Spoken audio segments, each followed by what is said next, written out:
the same issue. And I said, and so a salesperson said, well, if I don't lie and my competitor lies, they get the deal. And I said, you know what, you're probably right. I said, but you need to think about, do you want a relationship or not?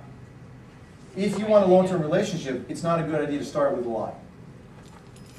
Right? So part of this has to do with how you think through your business and how you add value and how you think through the relationships. And I'm not saying you're wrong. There may be some relationships where you don't need trust, and it's a buyer beware world, and you're going to assume distrust on the other party, and they're going to assume distrust with you. How many people here trust the used car salesman when they go on the lot? Of course not. Don't expect trust, right? You can still exchange, but it's problematic. You can do business with people you don't trust, but very slowly and very carefully, right? Now, if that's okay, and that's what you want, then great, then, do that. Mislead people, right? But don't expect that that's going to actually help you get any kind of long-term relationship, and maybe that's not what you need. Next piece is benevolent concern, and this actually goes directly against what we were just talking about. We tend to trust people when they think they care about others. How many of you know somebody who, if they betrayed you, would lose sleep at night? Would lose sleep at night. They would be troubled. Do you trust them? You do. It's called the halo effect of trust. How many of you know people who would cheat their grandmother if it gave them an advantage? Do you trust them? No. You may do business with them, but you're gonna check everything, right?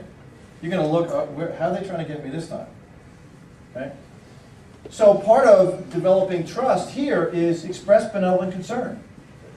Your point about saying you're not right for the job, right? You basically so with benevolent concern, the difference is you signal to somebody, I'm going to now tell you a piece of information that's going to hurt me and help you, and here's what it is. What does that signal?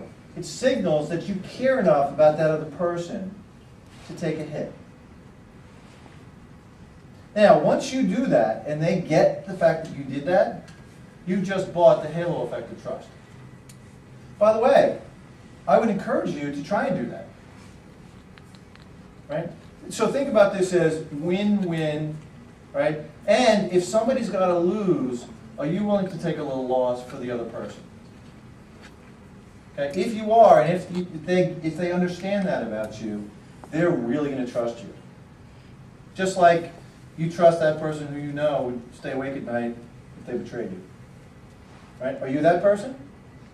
Or are you the person where people raise their hand and say, oh yeah, they'd screw me if it benefited them? Right? And again, those two different people can do different kinds of business.